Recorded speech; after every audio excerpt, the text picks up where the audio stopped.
everybody, and welcome back to another Coaster Cheetah video. And in this video, I'll be talking about and discussing what would happen if RMC was not a company.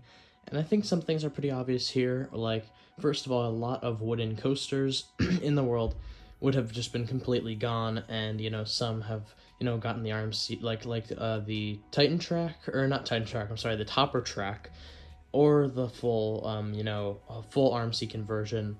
And I think it's actually very interesting, because if a lot of these coasters would not have gotten RMC'd at these parks, then there would have been a lot of other changes, like different coasters. So it's very interesting to see, for example, like Iron Gwazi at Busch Gardens Tampa, what would happen if there was no RMC. They just had to get rid of Gwazi, and like what would happen if they had to get rid of Gwazi, what would be there now. And it's very interesting to think about that and what parks would add instead of having to RMC their coasters. It's also interesting for parks like Kilmartin, Dollywood, and Silver Dollar City that have RMC wooden coasters, and they would have just obviously not have been able to get that if RMC was not a company.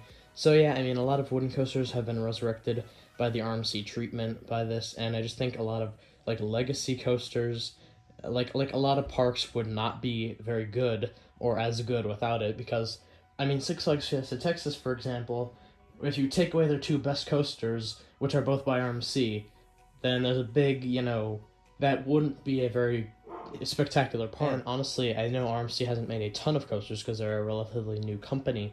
However, it would be very, cool to see this, it'd be very interesting, because I feel like a lot would be missing from parks without these RMC coasters across the world. And I mean, yeah, a lot of wooden coasters would be gone, and I mean, I know they still are with RMC, but they're, a part of them are still kept. And I just think, first of all, we wouldn't be talking about a 500-foot coaster as much, because, RMC is one of the only companies that claims to be able to do that.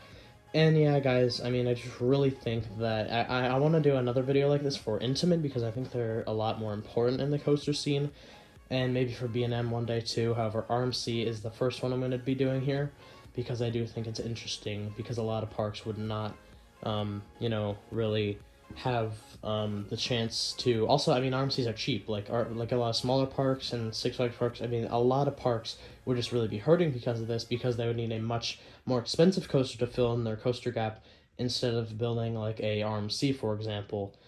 And yeah, I just really I think that RMC has been so important, and I think looking back on all the coasters they made in such a short amount of time, honestly, and where they'll go in the future, I just think, it's going to be awesome to see that.